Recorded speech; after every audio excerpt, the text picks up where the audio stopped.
सनातन धर्म में दीपावली का त्योहार एक बहुत ही बड़ा और प्रमुख त्योहार होता है। दिवाली का नाम मन में आते ही माता लक्ष्मी की एक छवि सी उभर आती है। ऐसा लगता है कि दीपों की लड़ियों के बीच से माता लक्ष्मी हमारे घर में प्रवेश कर रही हैं और माता लक्ष्मी की पूजा के लिए दिवाली को सबसे श्रेष्ठ दिन माना गया है।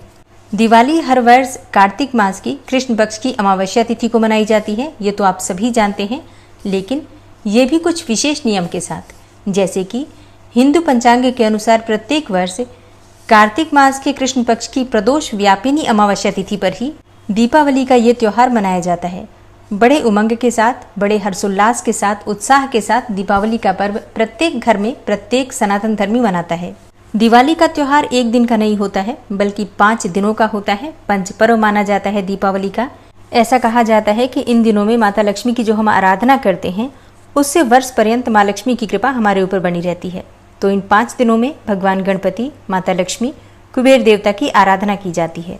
और आज की वीडियो में आप जानेंगे कि साल 2024 में दीपावली का त्योहार कब है, कब मनाई जाएगी दिवाली, धनतेरस कब है, भाई दूज कब है, गोवर्धन पूजा कब करेंगे, मतलब जो पंच पर्व होते हैं दीपावली में, वो पंच पर्व कब से प्रारंभ होकर कब समाप्त हो रहे हैं, और दीपावली के दिन माता लक्ष्मी की पूजा करने का शुभ मुहूर्त क्या है, निशीतकालीन पूजा का शुभ मुहूर्त क्या है, प्रदोषकालीन पूजा का शुभ मुहूर्त क्या है, वृषभ काल कब से कब तक रहेगा, और दिवाली की पूजा में किन सामग्रियों की आपको आवश्यकता पड़ने वाली है। दिवाली से पहले आपको किन बातों का ध्यान रखना है, कौन से कार्य हैं जो आपको दीपावली से पहले ही संपन्न कर लेने हैं, ताकि माता लक्ष्मी का प्रवेश आपके घर में स्वतः ही हो जाए। तो आज की वीडियो बहुत महत्वपूर्ण है, पूरा ज़रूर देख लीजिए। अच्छी लगे वीडियो तो लाइक भी ज़रूर कीजिए, क्योंकि आपके लाइक्स, आपके कमेंट्स मेरे लिए बहुत महत्वपूर्ण होते हैं। यही एकमात्र जरिया है जिनसे मुझे पता चलता है कि आपको ये वीडियो अच्छी लगती है और आपके लिए ये वीडियो उपयोगी है। तो अगर वीडियो अच्छी लगे तो लाइक तो ज़रूर ही किया कीजिए। दोस्तों, दीपावली पर हम माता लक्ष्मी की आराधना करते हैं और उनसे प्रार्थना करते हैं कि हमारे घर में आपका स्थायी वास बना रहे। तो इसके लिए दीपावली से पहले कुछ बातों का ध्यान रखना चाहिए, जैसे कि अपने घर की अच्छी तरीके से साफ सफाई कर लीजिए। अब साफ सफाई तो दीपावली पर सभी करते हैं, आपको विशेष क्या करना है? आपको विशेष ये करना है कि जो भी चीज़ें आपके घर में सफाई के बाद, जो भी ऐसी चीज़ें हैं जो कि आप प्रयोग नहीं करते हैं, जैसे कि कोई भी टूटा फूटा सामान हो, चाहे वो बिजली का सामान हो या फिर पुराने कपड़े हों, बेशक वो फटे ना हो, लेकिन अगर आप उनका प्रयोग नहीं कर रहे हैं और हर बार ये सोचकर उसे रख देते हैं कि आगे कभी प्रयोग करेंगे, तो एक बार आप बैठकर विचार कीजिए, क्या आप उसका प्रयोग करने वाले हैं। देखिए, कई बार क्या होता है, पुराने कपड़े इस आशा में रख दिए जाते हैं कि हम बाद में इसका प्रयोग करेंगे। मोह कहीं ना कहीं मन में रहता है कि इन चीज़ों को हम कहीं दे नहीं सकते हैं, कहाँ रखें। लेकिन एक बार विचार कीजिए, अगर आप उसका प्रयोग नहीं कर रहे हैं और नहीं करने वाले हैं, तो संभाल कर मत रखिए, किसी को दे दीजिए जो उसका प्रयोग कर सके, ठीक है। क्योंकि जो चीज़ आपके लिए पुरानी है, हो सकता है किसी और के लिए वो नए स्थान पर प्रयोग करने के लायक हो, ठीक है। तो मोह छोड़कर, मोह का त्याग करके अपने पुराने वस्त्रों को और पुरानी चीज़ों को किसी ऐसे व्यक्ति को देने का प्रयास कीजिए जिसको उसकी ज़रूरत हो, ठीक है। आपको दुआ भी मिल जाएगी और वो चीज़ किसी के काम आ जाती है, आपके घर से नेगेटिविटी रिमूव हो जाती है, किसी और के यहाँ उसका प्रयोग हो जाता है, ठीक है। इसी प्रकार से अगर आपके पास कोई भी इलेक्ट्रॉनिक आइटम्स हो जो कि खराब हैं, आपके प्रयोग में आने वाले हैं, तो ठीक करा लीजिए। लेकिन अगर प्रयोग नहीं करने वाले हैं तो किसी को दे दीजिए, बेशक कबाड़े में बेच दीजिए, लेकिन खराब अवस्था में अपने घर में मत रखिए। वो आपके लिए नुकसान का कारण है, बहुत सारी परेशानियां वो अपने साथ लेकर आने वाला है, जिसमें बेवजह आपके व्यर्थ के पैसे खर्च होंगे। तो जब आप दिवाली की सफाई करते हैं, आपको इस बात का ध्यान रखना है कि कौन सी चीज़ आप प्रयोग करने वाले हैं और कौन सी चीज़ का आपको प्रयोग नहीं करना है। वो सभी चीज़ें आपको इस समय में हटा देनी है। अगर आपकी रसोई में टूटे फूटे बर्तन पड़े हैं, या आपके घर के मंदिर में जो फटी पुरानी पुस्तकें होती हैं, ग्रंथ होते हैं, या फिर आसन कोई हो जो फटा हुआ हो, जला हुआ हो, कोई भी फोटो हो जिसका फ्रेम टूट गया हो या कांच टूट गया हो, तो इस प्रकार की चीज़ें दिवाली की सफाई में ज़रूर हटा दीजिए। इस बात का ध्यान रखना है। ये तो मैं दीपावली पर बता रही हूँ, ये मैं आपको अक्सर भी बताती हूँ कि आप लोग अपने घर में हमेशा कम से कम महीने में एक बार घर में जितनी भी चीज़ें हैं उन्हें देखिए, प्रयोग करने वाली है तो घर में रखिए, और जो चीज़ें प्रयोग की नहीं है अमावस्या तिथि पर, उन सभी चीज़ों को घर से निकाल दीजिए। इस बात को अगर आप नियमित रूप से पालन करेंगे तो विश्वास कीजिए, माता लक्ष्मी आपके घर से कभी जाएंगी ही नहीं। सफाई करते समय एक और चीज़ का आपको ध्यान रखना है, ना सिर्फ बाहर की सफाई, बल्कि आपके घर में जो अलमारियां हैं, अलमारियों में कपड़े एकदम अच्छे से लगे होने चाहिए। ऐसा नहीं है कि बाहर से उठाकर आपने अंदर बस भर दिया और अलमारी बंद कर दी, आपको लगता है सब कुछ साफ है। ऐसा नहीं है। अलमारी के अंदर भी व्यवस्था बिल्कुल उसी प्रकार की होनी चाहिए। जो चीज़ जहाँ की है उसे उसी प्रकार से साफ ढंग से अरेंज करके रखिए, ठीक है। मतलब ऐसा नहीं है कि आप अंदर कैसे भी रख देंगे और आपको लगता है सब कुछ साफ है। नेगेटिव एनर्जी इसी प्रकार से इकट्ठी होती है। एक और चीज़ का आपको ध्यान रखना है, आपका पर्स जिसमें आप धन रखते हैं, पैसा रखते हैं, तो अगर आपके पास फटे पुराने पर्स हैं या फिर बहुत अधिक संख्या में पर्स हैं और पर्स खाली हैं, तो ये भी नेगेटिविटी है। ऐसे में जो पर्स आपके खाली हैं और ठीक है तो आप उनमें कुछ पैसे रखिए, खाली बिल्कुल मत रखिए। कौड़ियाँ रख दीजिए, गोमती चक्र रख दीजिए।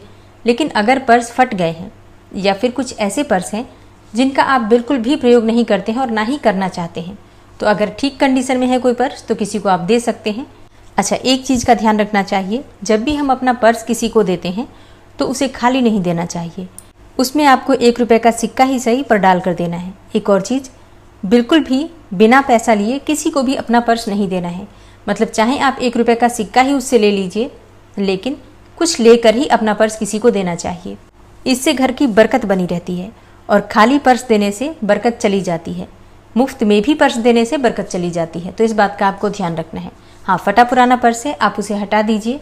अब कुछ लोगों के प्रश्न आएंगे कि अगर फटा पुराना पर्स है तो क्या हम उसे डस्टबिन में डाल सकते हैं? जी हाँ, बिल्कुल डाल सकते हैं। अगर आप उसका प्रयोग नहीं कर रहे हैं, पर्स फट गया है, पुराना हो गया है, तो आप उसे डस्टबिन में डाल सकते हैं।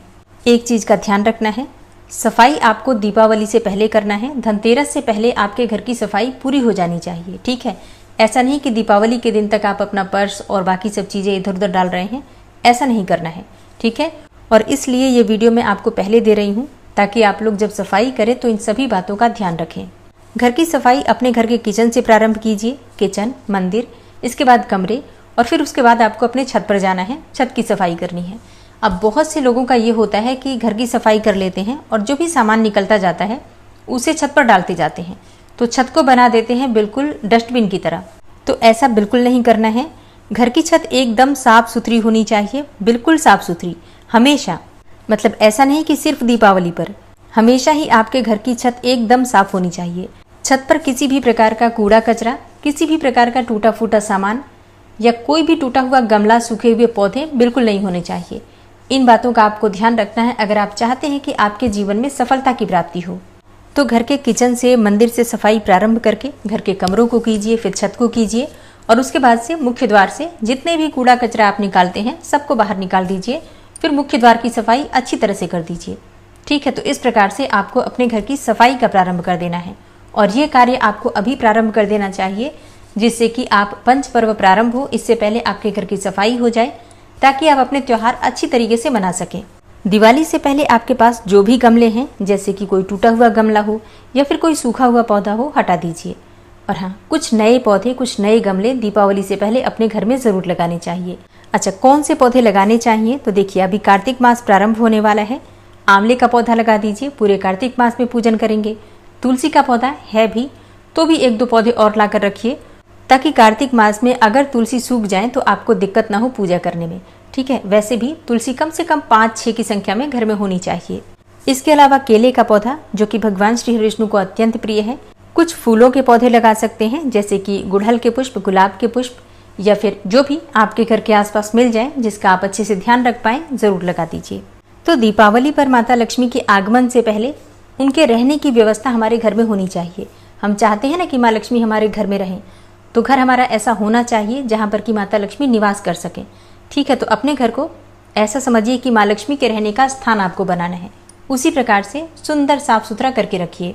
चलिए अब जानते हैं कि दीपावली कब मनाई जा रही है और पूजा का शुभ मुहूर्त क्या है। अब बात करें कि अमावस्या तिथि कब प्रारंभ हो रही है, कब समाप्त हो रही है। तो देखिए, 31 अक्टूबर 2024 को शाम को 3:52 पर अमावस्या तिथि प्रारंभ हो रही है और समाप्त हो रही है 1 नवंबर को शाम को 6:16 पर। तो सूर्योदय कालीन तिथि के अनुसार अगर आप देखें तो 1 नवंबर 2024 को शुक्रवार के दिन कार्तिक मास की अमावस्या मानी जाएगी। लेकिन दीपावली की पूजा जब हम करते हैं तो अमावस्या तिथि प्रदोष व्यापिनी मुहूर्त में व्याप्त हो, उसी दिन दीपावली मनाई जाती है, ऐसा शास्त्रों में कहा गया है। और प्रदोष काल का समय होता है सूर्यास्त होने से 1 घंटा पहले और 1.5 घंटे बाद का जो समय होता है ये कुल 2.5 घंटे का समय होता है, जिसे कि प्रदोष काल कहते हैं। लेकिन अगर आप तिथि देखते हैं तो 1 नवंबर 2024 को शाम को 6:16 पर ही अमावस्या तिथि समाप्त हो जा रही है। ऐसे में प्रदोष काल का जो समय है बहुत ही कम प्राप्त हो रहा है और अमावस्या तिथि जब निशीत काल के मुहूर्त में होती है तभी माता लक्ष्मी की पूजा का महत्व माना गया है। तो ऐसे में अमावस्या तिथि 1 नवंबर को जो है उसमें आपको निशीत काल का शुभ मुहूर्त नहीं प्राप्त हो रहा है।